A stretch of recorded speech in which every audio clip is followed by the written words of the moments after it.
Hi, it's Polly with Get Busy Thriving. In this video, I want to talk to you about asking better questions. Asking better questions came out of a workshop that I attended with Tony Robbins, a wonderful coach and speaker. If you ever have an opportunity to see him, go see him. And I wanted to share with you what I got out of his talk about asking better questions and how it ties in with some work that I've also done around Abraham Hicks and kind of the blending of those two. So, asking better questions. And Tony says that the quality of our life is determined by the quality of our questions. And if you think about it, right, the way that our minds work is very kind of randomized, right? We go about the world and we're taking in information through our senses, and then our brain is processing it, organizing it, adding meaning to it, and what have you. We're sort of living by whatever's coming at us.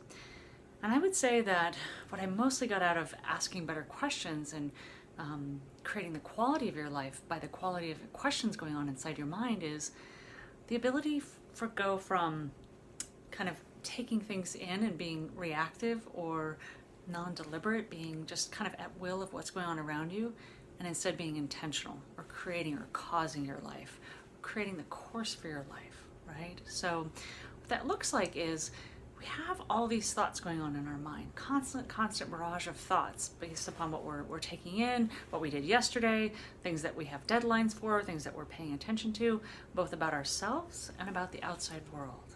And so we're looking at the outside world and we're interpreting it and we're saying, what does this mean? What does this mean? Almost without even realizing it, and oftentimes without even realizing it.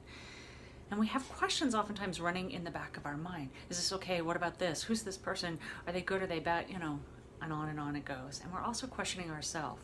I want to share with you, I've written down a few questions that I think can really help you to become that deliberate creator, that intender of guiding your thoughts and going in the direction that you want them to go, and sort of being at the barrage of what's going on in your world. And this in turn allows you to turn on the creative part of you, that creator that you came here to be.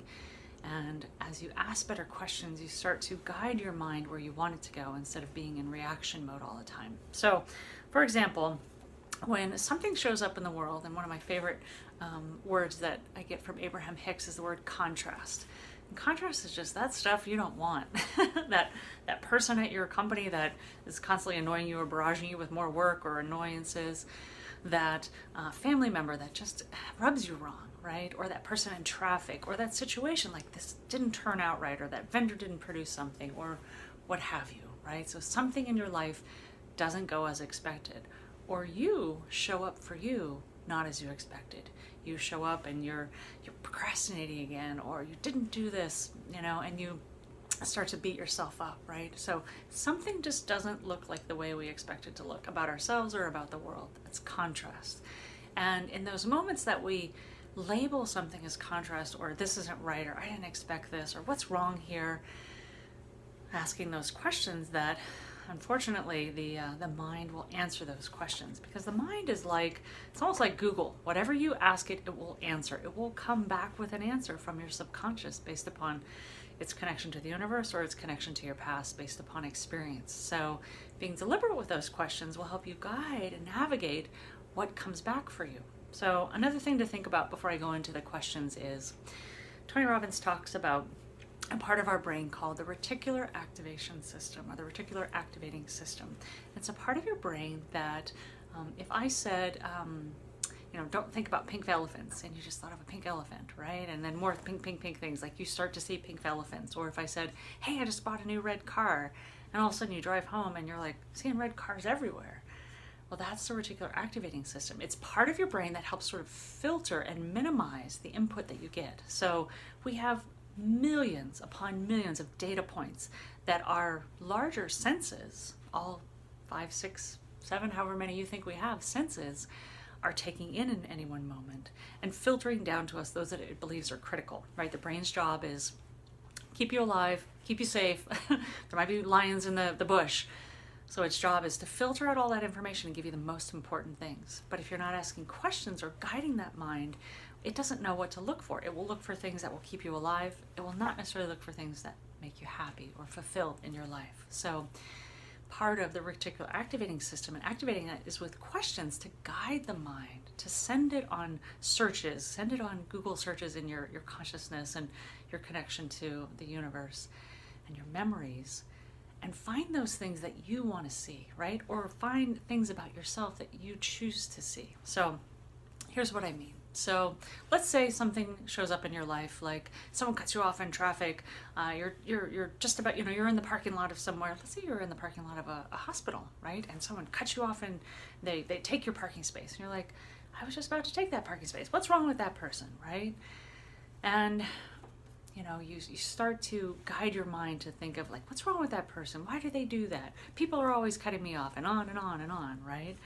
And instead, what if you looked at, there are no accidents in the universe, right? There are, the universe maybe is even conspiring to do blessings upon you or to help you, or these opportunities are here to teach you something, depending on how you frame it. So to help your mind open up to possibility instead of that instinctual, whatever it's fear-based mongering, looking for problems, mind will instinctively do.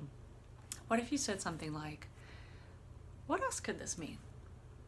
Right? Or I wonder what's trying to happen here. Or is there another way of looking at things, or another way of looking at this? So when you have something show up in your life, like someone cuts you off and you're trying to get into an appointment or whatnot, and you're like, damn them, why do they always do this? Or why are people so rude? And then you come to find out later that person has their parent or their daughter or their loved one has been taken into the emergency room, and they're just rushing to get in to see them in the hospital, in the emergency room. You might look at it differently with more information. So questions like, what else could this mean? Or I wonder what's trying to happen here. If you believe in the blessings of the universe, that opens you up to that possibility, that gift for what's trying to happen here, and just allows your mind to explore that. And is there another way of looking at things? That's just an easy way to say, maybe there's something I don't see here, right?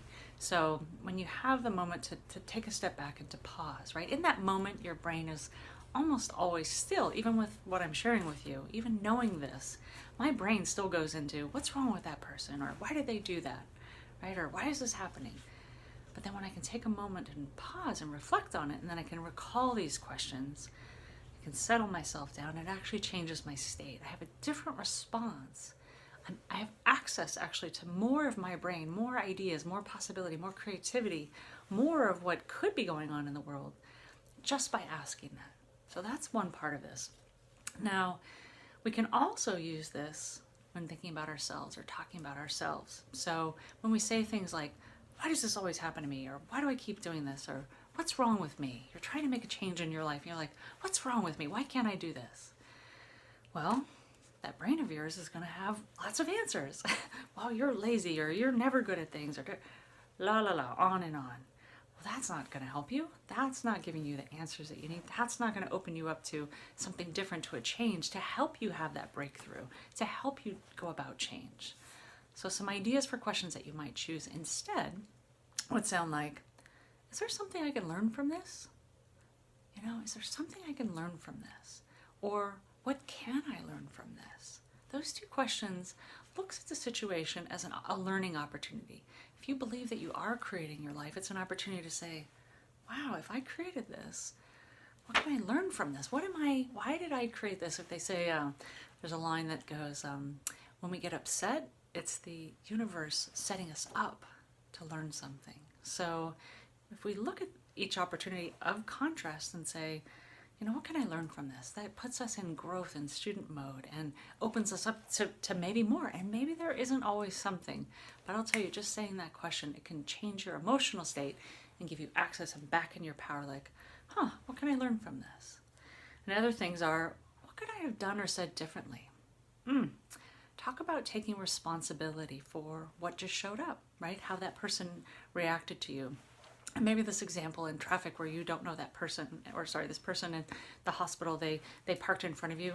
That wasn't necessarily something that you created intentionally, but it has shown up. But let's say there's an interaction you have with a boss or a loved one or a family member or a client, and it didn't go so well.